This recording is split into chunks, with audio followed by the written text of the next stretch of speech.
Je voudrais intervenir après avoir écouté en long et en large les échanges de discours qui ont eu lieu il y a quelques heures à Dakar au Sénégal entre le Premier ministre du Sénégal, notre frère bien-aimé Ousmane Sonko, président du parti PASTEF et le fondateur de la France Insoumise, président de la France Insoumise, Jean-Luc Mélenchon, qui, il faut le rappeler, a été pendant pratiquement 30 ans député français et tour à tour ministre, sous le régime Mitterrand notamment, sous la cohabitation, et pratiquement jusqu'à il y a 3 ou 4 ans, il assumait encore des fonctions de député, et il a déjà à son actif 2 candidatures à l'élection présidentielle française. Ce n'est pas un homme nouveau qui faisait face à notre frère Ousmane Sonko, le Premier ministre du Sénégal. Au moment de prendre la parole sur ce sujet, je voudrais d'abord décliner la méthodologie que j'ai adoptée. Je voudrais vous dire comment je vais procéder. Je vais commencer par faire quelques observations sur le contexte de la rencontre entre le Premier ministre du Sénégal, président de PASTEF, et le président de la France Insoumise, Jean-Luc Mélenchon. Je donnerai quelques considérations contextuelles qui ne sont pas suffisamment prises en compte par plusieurs analystes de cette rencontre. Dans un deuxième moment, nous allons nous intéresser à ce qui a été dit par le Premier ministre Ousmane Sonko. Cela nous intéresse au plus haut point. Nous allons résumer son propos et vous faire écouter un extrait saillant de son propos.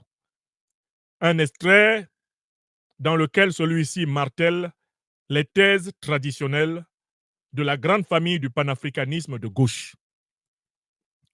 Les thèses traditionnelles de la famille panafricaniste de gauche qu'on s'attendrait à voir soutenues par tous les dirigeants sénégalais actuels, sans exclusive, puisqu'ils se revendiquent tous du panafricanisme de gauche. Nous allons ensuite donc saluer et renforcer la crédibilité des propos prononcés dans la dynamique du panafricanisme de gauche par le Premier ministre Ousmane Sonko. Puis, dans la dernière partie de cette analyse, nous allons nous poser la question de savoir quel rapport il y a entre les propos du président de la République du Sénégal, notre frère bien-aimé Bassirou Diomaye Faye, récemment en visite à Abidjan, en Côte d'Ivoire.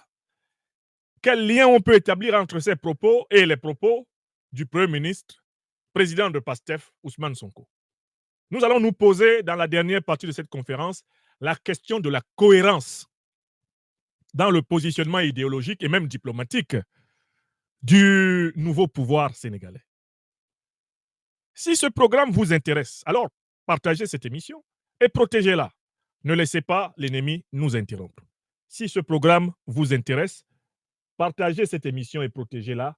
Ne laissez pas l'ennemi nous interrompre.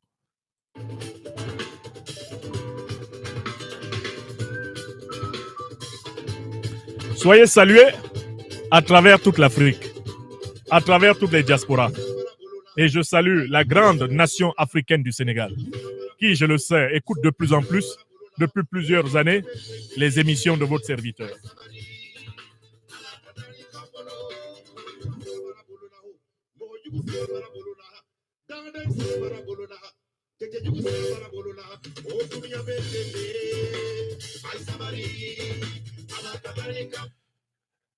Première partie de notre analyse, des observations sur le contexte de la rencontre.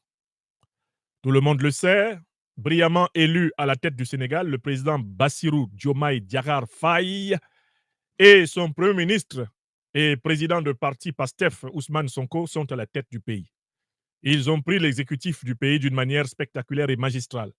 Ils sont sortis de la prison pour aller à la présidence de la République, dont ils ont délogé démocratiquement le despote, l'autocrate Macky Sall, coupable de nombreux assassinats, coupable d'une répression sanglante dont les conséquences juridiques sont loin d'avoir été entièrement vidées.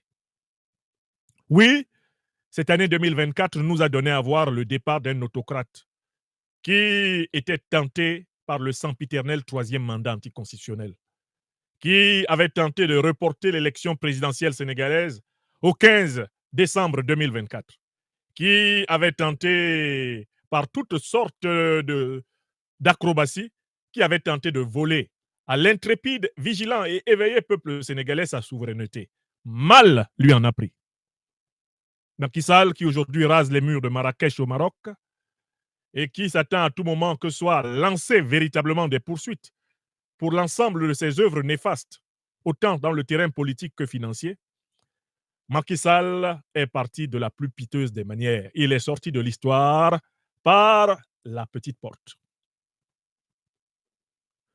Dans ce contexte, de très grandes attentes ont été levées dans le peuple sénégalais et dans les peuples africains, dont les opinions, en très grande majorité, se sont coalisées autour de PASTEF, de son leader Ousmane Sonko, qui était persécuté depuis plusieurs années, de ses leaders emprisonnés, car le président Diomaye lui-même était en prison. L'opinion africaine a massivement basculé pour le duo qui dirige aujourd'hui le Sénégal, et il a été soutenu dans toutes les masses populaires, notamment rassemblées par la magie numérique des réseaux sociaux. Dans cette bataille de l'opinion continentale et mondiale, nul ne niera jamais que les activistes, les militants, les intellectuels panafricanistes ont mouillé le maillot. Nous mouillâmes le maillot au moment même où on disait perdu à jamais Ousmane Sonko et Bassirou Diomaye Faye.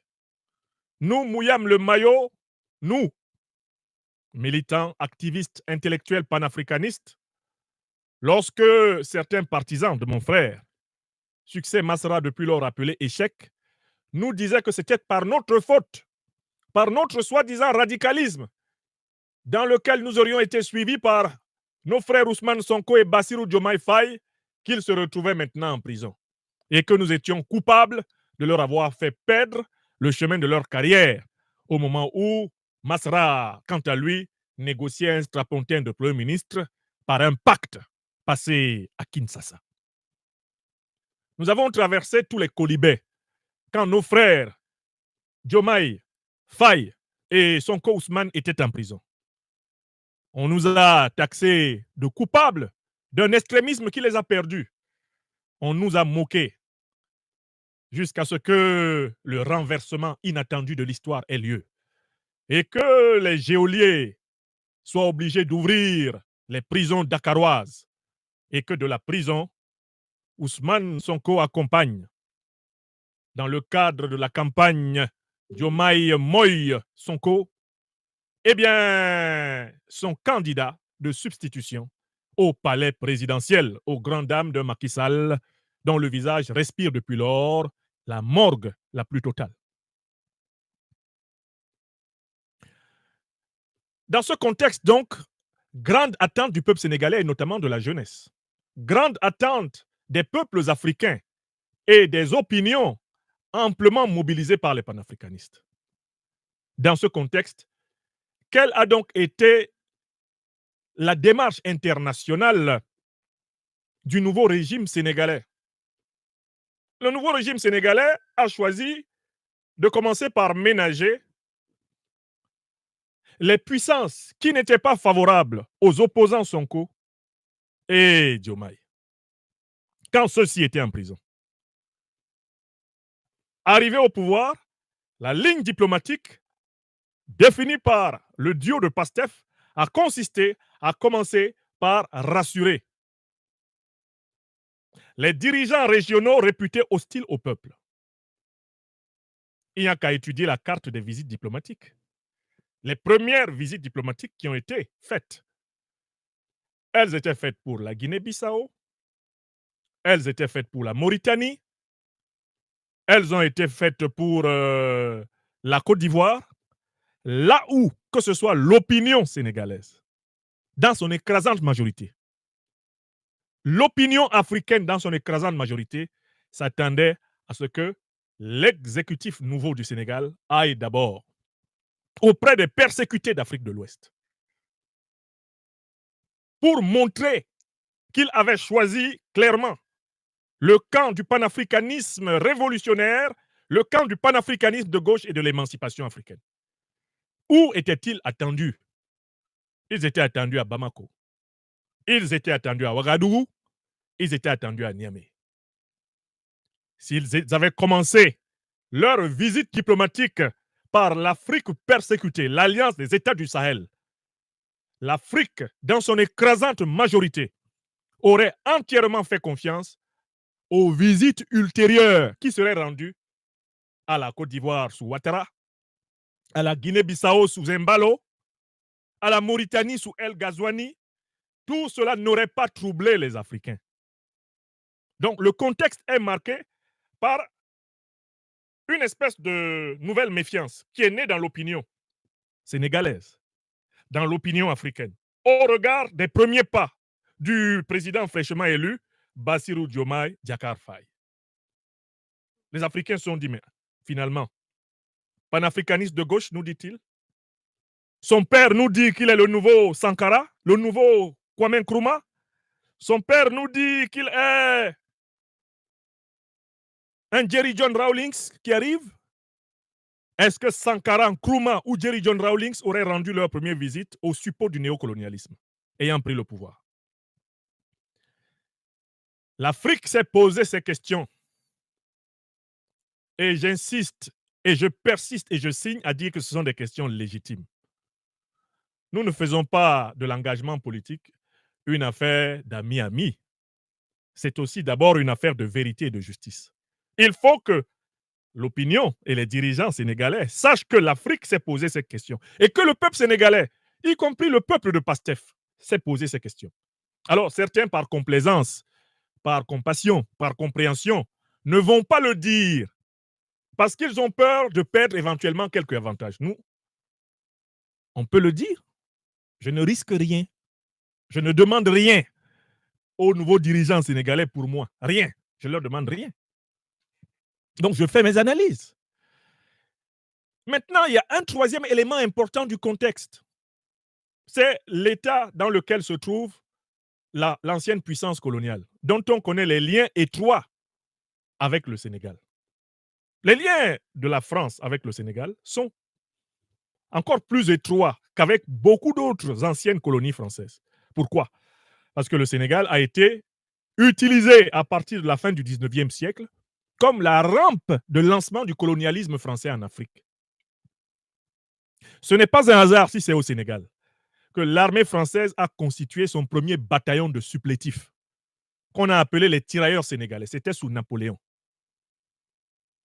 Dans les années 1854, est créé un bataillon de supplétifs africains qui vont compléter l'armée coloniale française et qui vont l'accompagner dans les colonisations à l'intérieur du continent. Les tirailleurs sénégalais. Donc, il y a à penser et à savoir que le Sénégal constitue, depuis le 19e siècle, une des pièces maîtresses de l'influence, de la domination et de l'exploitation du colonialisme et du néocolonialisme français, par extension occidentale, en Afrique. Dans ce contexte, ceux qui viennent d'arriver au pouvoir et qui revendiquent le panafricanisme de gauche sont obligés de donner un signal à la société française en général et à la classe politique française en particulier. Ils sont obligés de le faire, non pas simplement parce que les relations diplomatiques doivent continuer à exister. Ça, le président de PASTEF l'a rappelé, notre frère Ousmane Sonko. Mais ils sont obligés de le faire parce qu'il y a trop d'intérêts français en jeu au Sénégal. Ils se sentent donc obligés de donner un certain nombre de signes. Alors, si les dirigeants sénégalais s'étaient levés, les nouveaux dirigeants, pour aller à Paris, alors ce serait le scandale complet. Parce qu'ils ont déjà vu ce que ça a donné d'aller à Abidjan. D'aller à Abidjan avant d'être allé dans les pays persécutés. Vous avez vu le tollé général que ça a donné. Même si les partisans de PASTEF sont restés solidaires de leur chef, il y a eu des remous. Nous sommes tous africains, on se connaît par plusieurs réseaux. Il y a eu des remous. Visite en Mauritanie, Même les militants de PASTEF ont dit visite en Guinée-Bissau. Ils ont dit l'homme de la force anti-putsch. Visite à Abidjan. Ça commençait à couiner dans PASTEF. Donc, dans les conditions actuelles, ils savent, les dirigeants de PASTEF et de la République du Sénégal, que se lever pour venir à Paris, ça sera alors le coup d'arrêt à l'état de grâce de l'élection. Alors, quelle est la meilleure façon qu'ils pouvaient trouver pour envoyer quand même un message à la société française? Mais c'est de faire venir un homme politique français dont les positions sont beaucoup plus proches de celles de PASTEF, de celles du nouveau pouvoir sénégalais. C'est dans ce cadre-là qu'ils ont sollicité et qu'ils ont fait venir Jean-Luc Mélenchon au Sénégal. Je suis toujours dans la première partie. J'essaie de vous expliquer le jeu politique qu'il y a là. Pour envoyer un message à la société française, il fallait trouver un interlocuteur acceptable. Le plus acceptable possible, c'est le leader de la gauche radicale, Jean-Luc Mélenchon. D'abord pour son expérience politique et ensuite pour son positionnement critique, relativement critique envers le néocolonialisme français. Donc, on fait venir Mélenchon. Mais arrêtons-nous sur Mélenchon. Qui est-il? Moi, j'ai voté pour lui. En tant que citoyen français, j'ai voté pour Mélenchon aux 2 dernières élections présidentielles.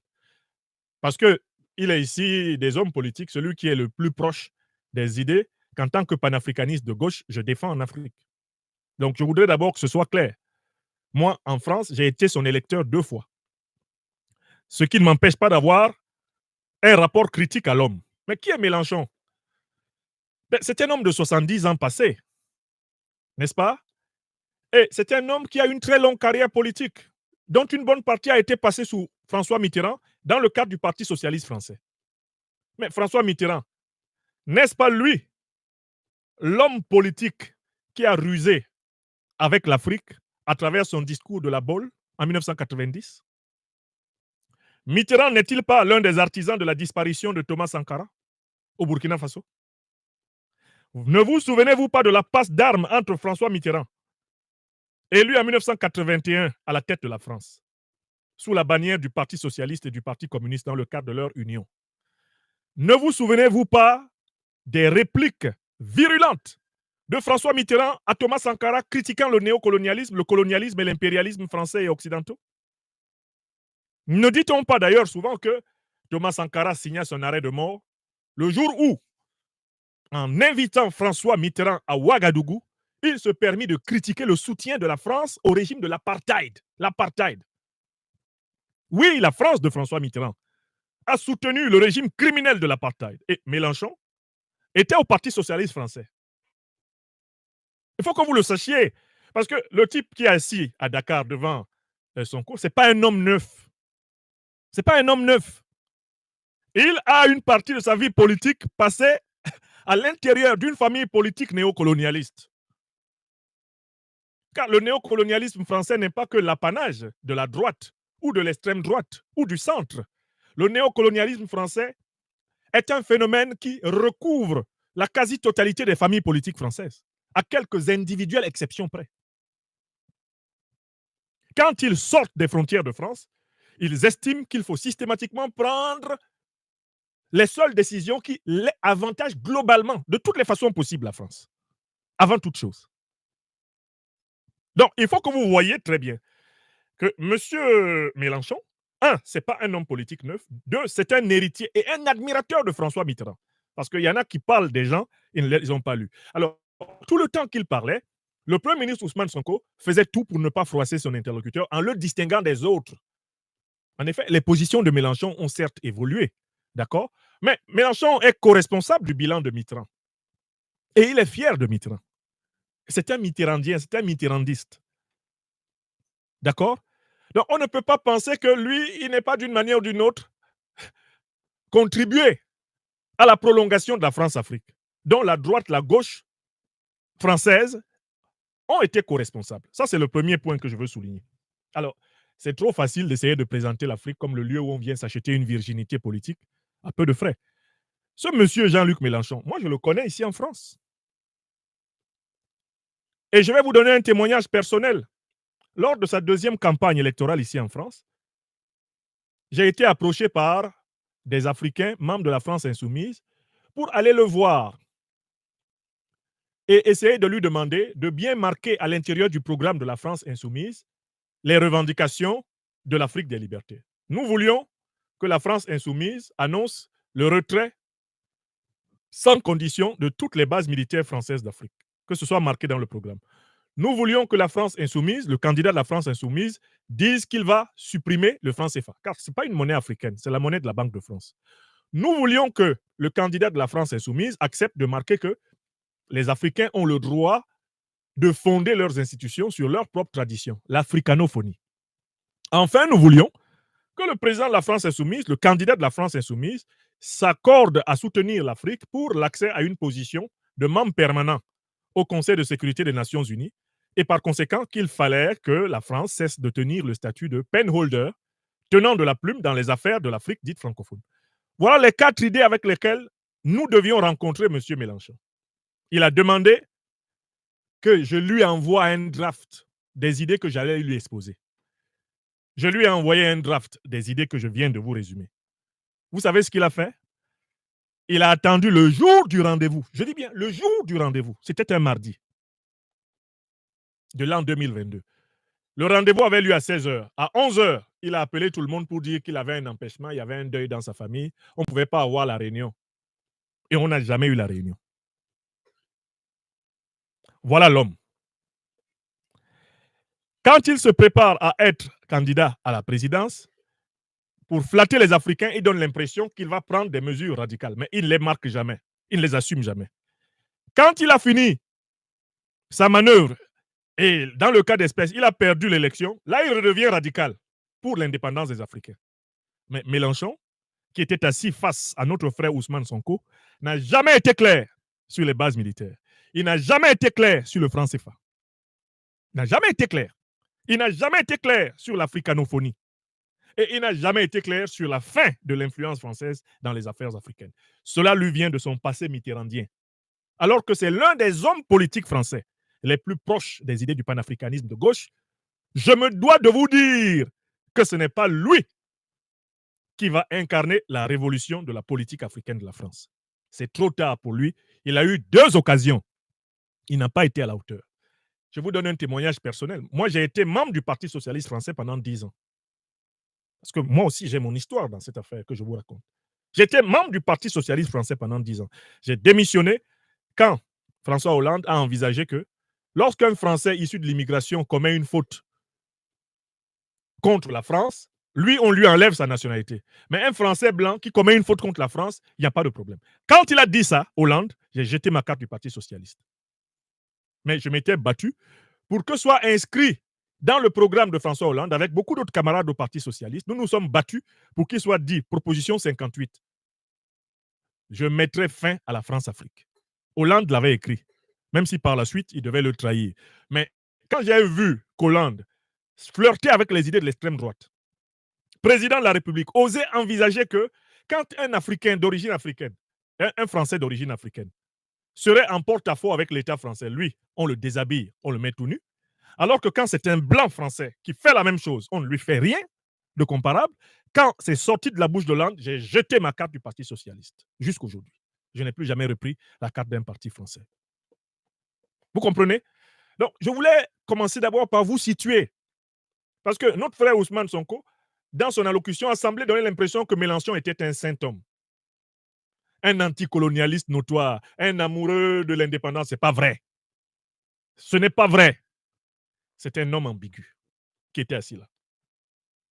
Ça, c'est voilà la première chose que je veux dire. Par ailleurs, et je finis le premier point, mais qu'est-ce qui explique cette propension des Africains à toujours vouloir avoir une validation extérieure à l'Afrique? Pourquoi les Africains aiment toujours se faire valider de l'extérieur? Pourquoi est-ce qu'il a besoin que Mélenchon vienne pour qu'on ait l'impression, peut-être à la limite, que voilà, il n'est pas anti-français? Ousmane Sonko ni Diomaye Faye n'ont jamais été anti-français. Les Africains qui luttent contre le colonialisme et le néocolonialisme français ne sont pas anti-français. Ils sont anticolonialistes. Ils sont anti-impérialistes. Et le Premier ministre Ousmane Sonko l'a très bien rappelé. Ça, c'est vrai. La distinction entre l'anticolonialisme et le racisme. la distinction entre la haine du colonialisme français en Afrique et la haine du français. Les militants, activistes, les intellectuels panafricanistes sont suffisamment édifiés sur la distinction entre la lutte anticolonialiste et le racisme. Pour ma part, je suis connu pour ne jamais tremper, de près ou de loin, dans une quelconque forme de racisme. Je suis ennemi de la haine entre les peuples. Des peuples ne doivent pas se haïr parce que tous les peuples de la terre sont condamnés à vivre ensemble. Je combats l'anticolonialisme français. Je combats le despotisme africain. Je combats l'impérialisme occidental et moyen-oriental. Je combats la domination sous toutes ses formes. Donc voilà un peu une mise en contexte.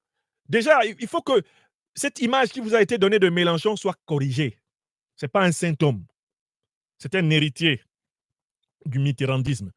Et tout le monde sait ce que Mitterrand nous a fait. Il était dedans. Et il en a gardé des réflexes. Chaque fois qu'il est confronté, Jean-Luc Mélenchon, que vous voyez, à des Africains qui défendent fermement les intérêts africains, il est mal à l'aise. Il aime les Africains qui acceptent de se plier à 2 ou 3 de ses oukases à lui. Il a beaucoup de mal avec les esprits libres, monsieur Mélenchon qui est là. Je vous donne le témoignage parce que c'est parce qu'il a vu que je ne voulais pas renoncer aux 4 revendications fondamentales de l'Afrique des libertés qu'il a annulé le rendez-vous.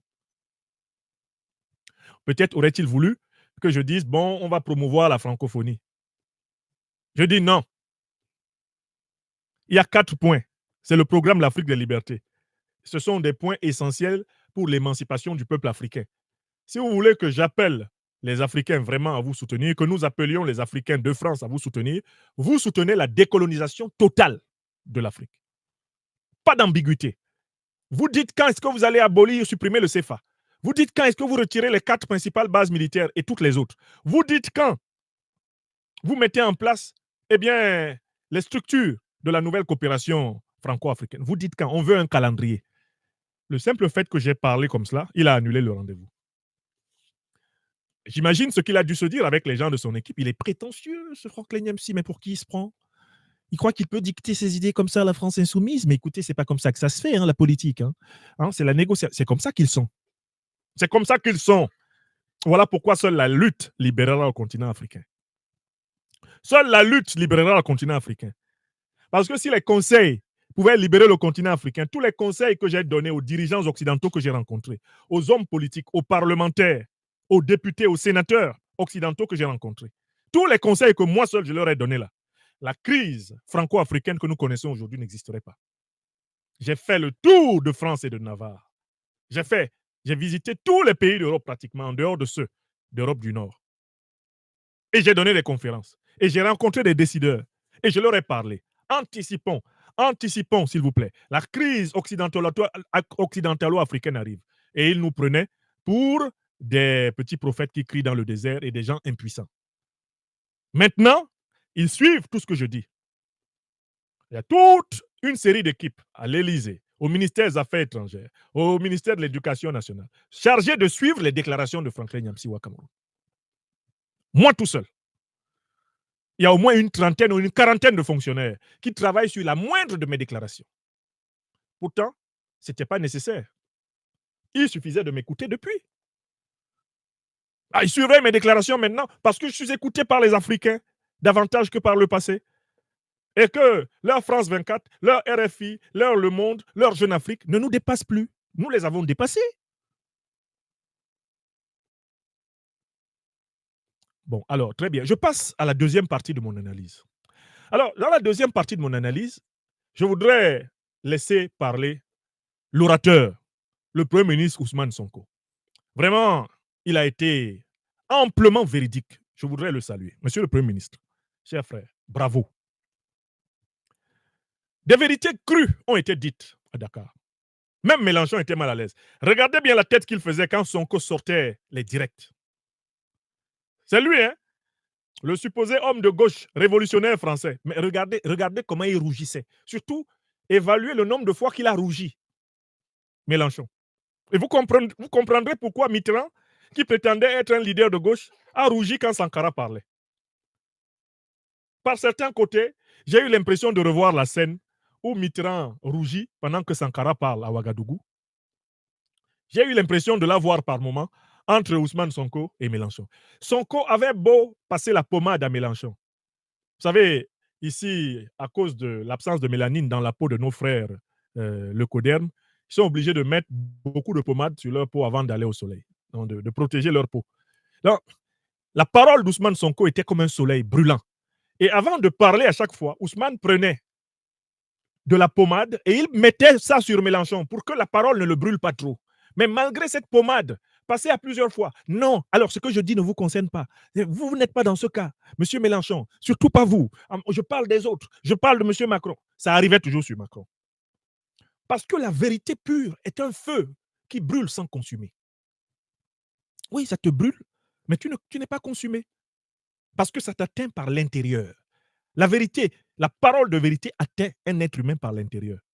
Donc ça le brûle sans le consumer. Tu ne vois pas de fumée, mais il y a le feu. Ousmane Sonko déversait le feu. Et le feu passait par le centre de la conscience de Mélenchon. Et Mélenchon, sans doute, récapitulait toutes ces années de lâcheté envers l'Afrique.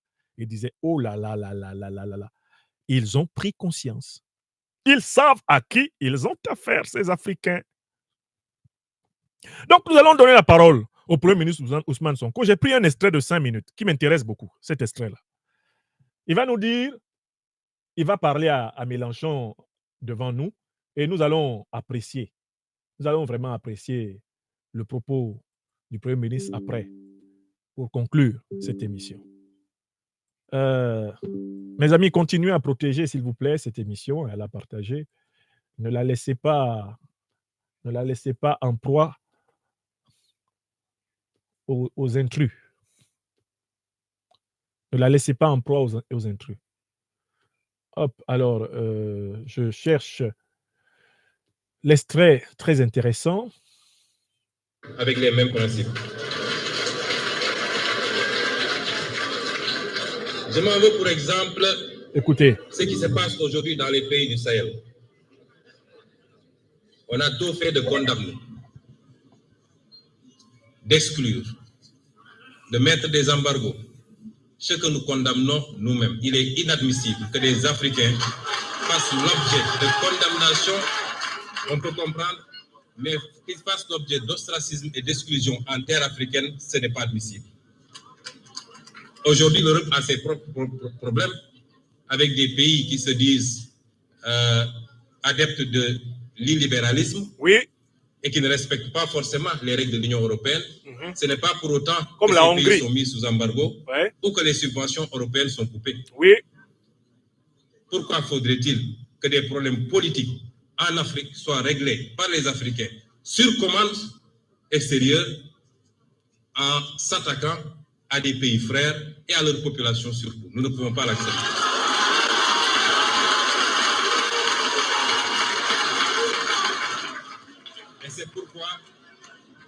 Et c'est pourquoi nous ne lâcherons pas nos frères du Sahel.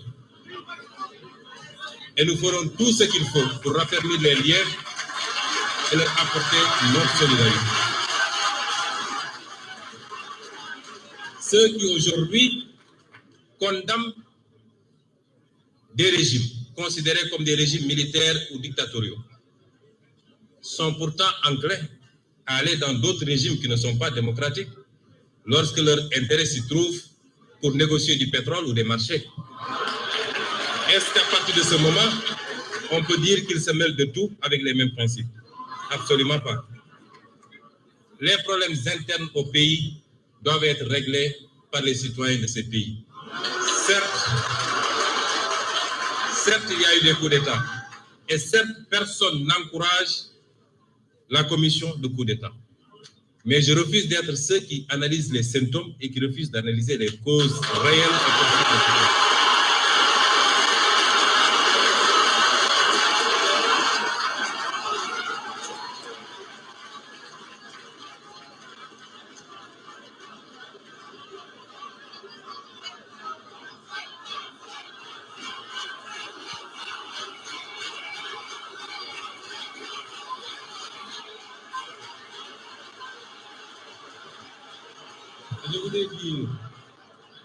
Je voudrais dire, Monsieur le Président Mélenchon, que c'est ces tergiversations, cette ambivalence dans les prises de position qui ont fini par discréditer une bonne partie de l'Occident.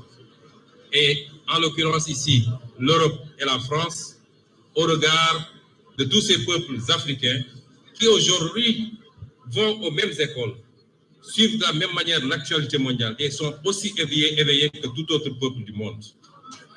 Et cela a fini par déteindre très négativement sur les relations entre l'Afrique et l'Europe. Il nous faut refonder ces relations parce que nous sommes tenus d'être ensemble et de travailler ensemble. Ouais. Qu'avons-nous proposé jusqu'à présent, nous, Africains? Bien sûr, j'ai toujours dit que je n'impute pas tous les maux qui nous gangrènent à des responsabilités extérieures. Les détournements de deniers publics ne sont pas de la responsabilité étrangère, c'est l'irresponsabilité et la boulimie de nos États.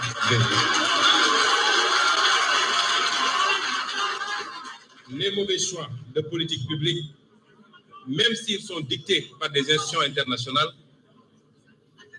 ne sont que de la responsabilité de nos propres élites. Je puis vous assurer que personne, rien ni personne, aussi bien dans le cadre bilatéral que multilatéral, ne nous imposera à nous, les politiques internationales.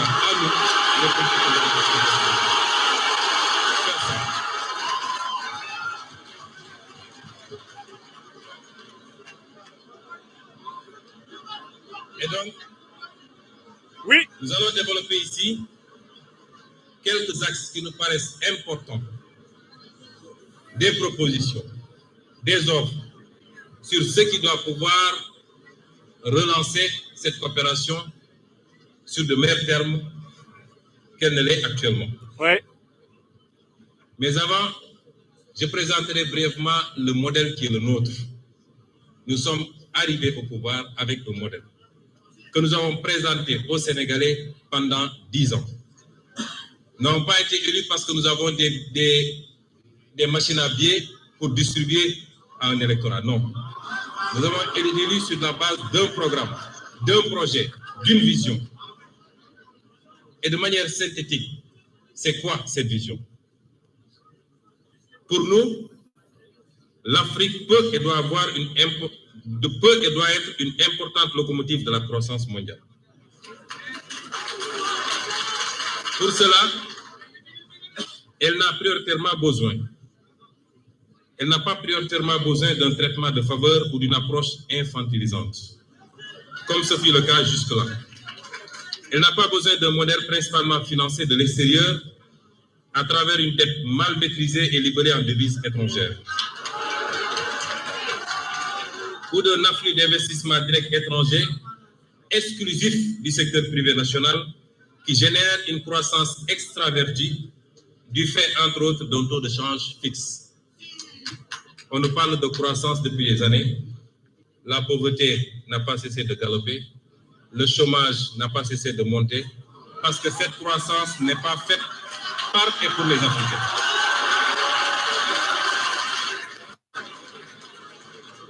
Tel est le schéma auquel est soumis le continent africain.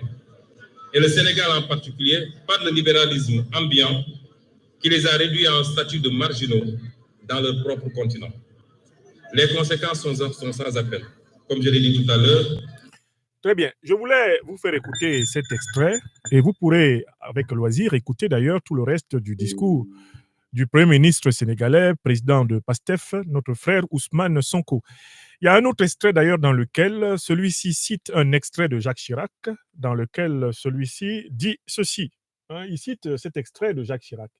J'ai été très intéressé dans le discours du Premier ministre Ousmane Sonko par le moment où il cite Chirac. Monsieur Chirac, est-ce que vous êtes là? Qu'est-ce que vous avez dit et qui a été cité à nouveau par le Premier ministre Ousmane Sonko? Est-ce que vous pouvez nous rappeler ce que vous avez dit, Chirac? Qu'est-ce que vous avez dit?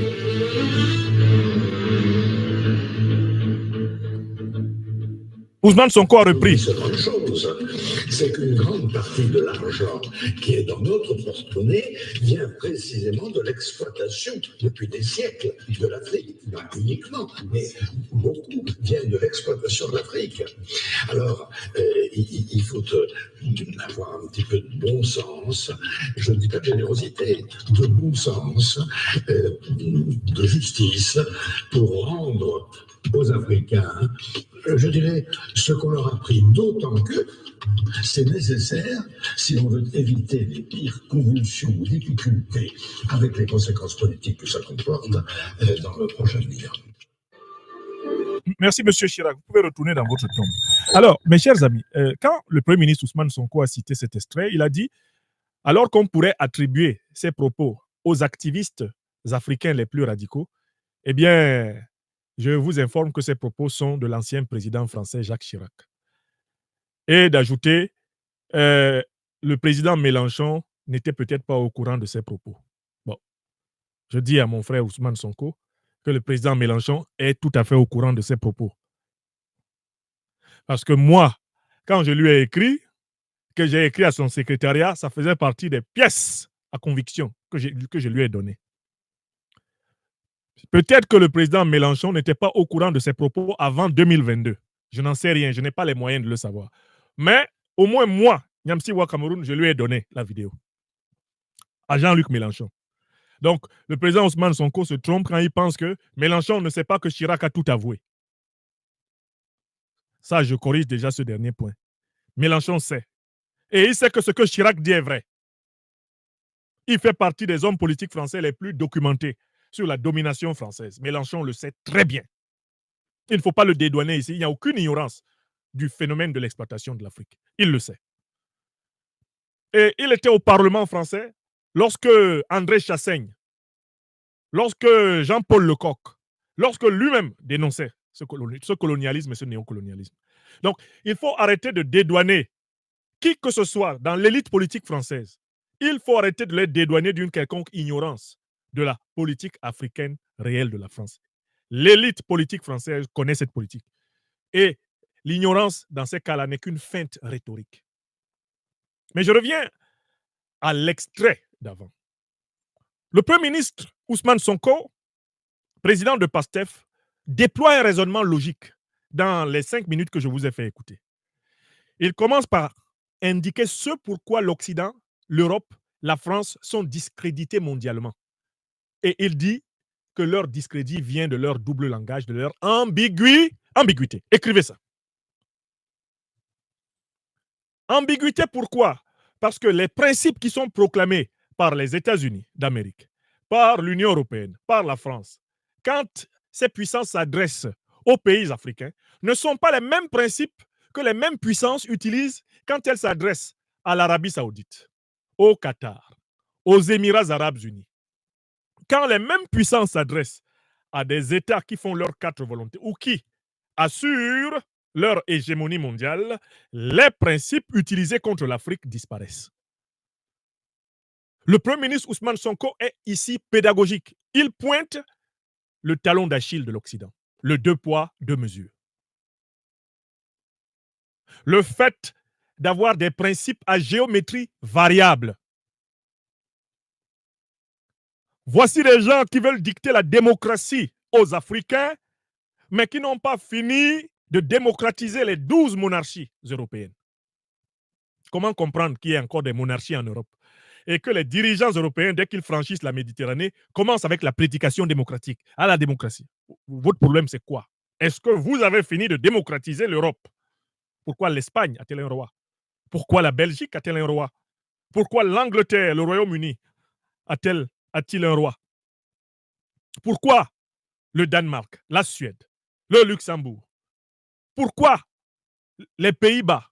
Pourquoi tous ces pays-là ont encore des monarchies? Si la démocratie est vraiment le régime politique absolu, pourquoi tolérez-vous des monarchies constitutionnelles chez vous? Voilà. Donc, le Premier ministre Ousmane Sonko pointe ce qui est à l'origine de la perte de crédibilité de l'Occident dans le monde. La contradiction principielle. Le 2 poids, 2 mesures. Ici, on prêche la démocratie. Au nom de la démocratie, on fait la guerre. Là-bas, on soutient la dictature. Et pour soutenir la dictature, on fait la guerre. Et les mêmes veulent être respectés dans le monde entier, alors que leurs contradictions flagrantes éclatent. Quant au Mali, dans le cadre de la lutte antiterroriste, il y a 20 morts. On alerte tous les médias de la France-Afrique. Le secrétaire général de l'ONU sort. L'armée d'Israël a tué près de 40 000 Palestiniens, parmi lesquels des femmes, des enfants et des milliers de jeunes innocents. On n'a pas vu la même vigueur des mêmes à dénoncer Israël. On n'a pas vu la même vigueur des mêmes à dénoncer Israël. Des faits flagrants se déroulent sous nos yeux tous les jours, dans lesquels on voit la contradiction, la déchirure de la cohérence de l'Occident politique. Ousmane Sonko a également souligné que le monde, le Sud global, ne supporte plus la posture de donneur de leçons de l'Occident en matière de valeurs sociétales. Bon, l'Afrique pratique la polygamie. La polygamie est une pratique matrimoniale traditionnelle en Afrique. L'Europe et l'Occident en général pratiquent la monogamie, qui est devenue une institution traditionnelle de l'Europe. Ousmane Sonko pose la question de savoir au nom de quoi l'Occident voudrait imposer sa pratique matrimoniale en Afrique. Et de souligner que la monogamie soit de règle en Occident, mais tous ceux qui vivent en Occident doivent s'y régler. Mais en Afrique, ce n'est pas la règle. Et nul ne doit imposer aux Africains les valeurs de civilisation qui ne sont pas les leurs. Ça s'appelle le respect mutuel. Il abonde dans le même sens sur la question de l'homosexualité. Il dit qu'au Sénégal, il existe une longue tradition de tolérance envers cette différence sexuelle. Mais que ce n'est pas une raison pour laquelle on voudrait imposer aux Sénégalais mais la légalisation du mariage homosexuel. La légalisation du mariage homosexuel est tout à fait compatible avec les normes de l'Occident, comprises d'une certaine façon. Mais que l'Occident veuille imposer cela aux Africains, voilà la limite qu'il ne faut pas franchir. Ne venez pas chez les gens imposer vos valeurs. Donc, la démonstration du Premier ministre Ousmane Sonko est imparable. C'est une démonstration remarquable. Mais je souligne le fait que dans son allocution devant le président de la France insoumise, il nous a donné une clé pour comprendre, pour juger de la crédibilité des États, la crédibilité des gouvernements. Quelle est la clé que le Premier ministre Ousmane Sonko a utilisée pour critiquer la posture de l'Occident? C'est la clé de la cohérence dans les principes.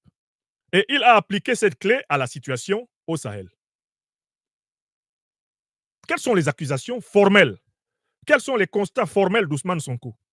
Au Sahel, la CEDEAO, instrumentalisée par le néocolonialisme français et l'impérialisme occidental, s'est attaquée au Mali, au Burkina et au Niger pour les punir. Ousmane Sonko dit la CEDEAO l'a fait sous la dictée du néocolonialisme français, sous la dictée de l'impérialisme occidental. Elle a décidé de punir les pays où avaient eu lieu des coups d'État militaires incompatibles avec les intérêts de l'Occident. La preuve, il y a eu coup d'État militaire au Gabon. Nulle part la France n'a appelé la CEMAC à punir Oligui Nguema, qui a renversé Ali Bongo. Il y a eu coup d'État au Tchad. Nulle part la France n'a appelé la CEMAC en Afrique centrale à punir le régime de Mahamat Kaka Déby. N'est-ce pas? Il y a des fraudes électorales en Côte d'Ivoire, au Togo, en Guinée-Bissau. Il y a des fraudes électorales, il y a de la répression politique dans des pays comme le Bénin contre les opposants, le Togo, le Cameroun, le Gabon. On n'a jamais vu une organisation punitive contre ces pays parce que les régimes qui sont à la tête de ces pays font globalement les 4 volontés de l'élite politique de gouvernement en France et de l'élite occidentale. Ousmane Sonko se demande, mais de quel droit voulez-vous imposer aux Africains de s'attaquer à des Africains pour satisfaire des intérêts non africains? Ousmane Sonko a restitué exactement l'injustice que subissent le Mali, le Burkina Faso et le Niger. Le Niger qui a failli être l'objet d'une attaque militaire généralisée. N'eussent été les mobilisations du Burkina, du Mali, aux côtés du Niger, le Niger aurait été mis à feu et à sang, comme la Libye de Muammar el-Kadhafi l'a été en 2011. N'eussent été les alliances fortes, du Mali, du Burkina et du Niger, avec la Russie et la Chine, on ne parlerait plus du régime du président Tiani. Le Niger serait pulvérisé pour avoir fait tomber l'un des suppôts du néocolonialisme français et de l'impérialisme occidental, Mohamed Bazoum, le junteur de Niamey qui a fait boum.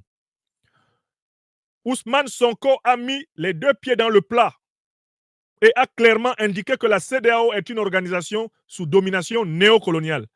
Et il a dit que le gouvernement PASTEF au Sénégal ne se soumettra pas aux oukas étrangers, c'est-à-dire ne mènera pas la même politique que les dirigeants corrompus de la CEDEAO qui ont déclaré la guerre contre le Niger. C'est bien ce qu'il a dit, oui ou non? C'est ce qu'il a dit. Et je voudrais dire ici que c'est un discours limpide. Ce que le président de PASTEF, Ousmane Sonko, Premier ministre, a dit, c'est la restauration de la doctrine panafricaniste révolutionnaire de gauche pure. Et on doit le saluer pour cela. Mais pour venir à ma conclusion et dernière partie, je demande à tout le monde de bien noter le principe grâce auquel a été critiquée la politique occidentale, le principe grâce auquel a été critiquée la politique de la CEDEAO. C'est le principe de la cohérence. Ousmane Sonko nous dit, une puissance qui n'est pas cohérente est une puissance qui s'affaiblit. Vous êtes d'accord avec moi? Oui. Entre l'AES et la CEDEAO, qui est l'agresseur? Sonko nous dit, c'est la CEDEAO. Mais quels sont les principaux agresseurs de l'AES? Quels sont ceux qui étaient les va-t-en-guerre les plus chauds, poussés dans le dos par le néocolonialisme français et l'impérialisme occidental? Qui sont-ils? Numéro 1, Alassane Dramane Ouattara. L'homme qui tient le peuple ivoirien en otage depuis 35 ans, par toutes sortes de brutalités, de ruses, de forfaitures. Alassane Dramane Ouattara. Numéro 2, Patrice Talon du Bénin, qui en était même à vouloir tenter d'empêcher que le pétrole nigérien puisse s'écouler vers le marché international la semaine passée, qui a pris l'initiative de fermer la frontière avec le Niger pour punir le Niger. Numéro 3, Tinubu Adebola, le dormeur d'Abuja, le dormeur danseur d'Abuja, qui a feinté et a fini par attribuer à son Parlement le refus de la guerre, alors qu'il avait proclamé la guerre sans consulter le Parlement, pour plaire aux néocolons français et aux impérialistes occidentaux. Tinubu. Numéro 4, Umaro Sissoko Embalo, qui était pressé de monter soi-disant une force anti-putsch pour attaquer le Burkina, attaquer le Mali, attaquer le Niger et y rétablir ses amis. L'homme qu'on déshabille en pleine visite officielle, dans la rue, devant son peuple. Il accueille le chef d'État étranger. Le chef d'État étranger ôte sa veste et lui demande d'ôter lui aussi sa veste. Il s'exécute. Cet homme-là, lui aussi, voulait attaquer. Il voulait participer, créer une force anti-putsch pour attaquer. Est-ce que je me suis trompé? Parce que vous devez me suivre dans ma démonstration. Quels sont ceux qui ont agressé, qui ont voulu agresser le Mali, le Burkina et le Niger? Quels sont ceux qui ont déclaré la guerre contre le Niger? Je refais la liste. Alassane Dramane Ouattara. Lui, il a même donné la quantité de troupes qu'il allait envoyer. Il avait dit de 850 à 1100 hommes. Il a dit que ce serait une campagne de 3 mois. Il a dit qu'il avait réuni les moyens de le faire. Alassane Dramane Ouattara. L'homme qui a perpétré 12 coups d'État lui-même en Côte d'Ivoire. Donc maintenant, nous venons à la dernière partie. Parce que je viens de saluer dans la deuxième partie la cohérence et la démonstration imbattable. C'est-à-dire que personne ne peut démontrer que ce que Ousmane Sonko a dit est faux.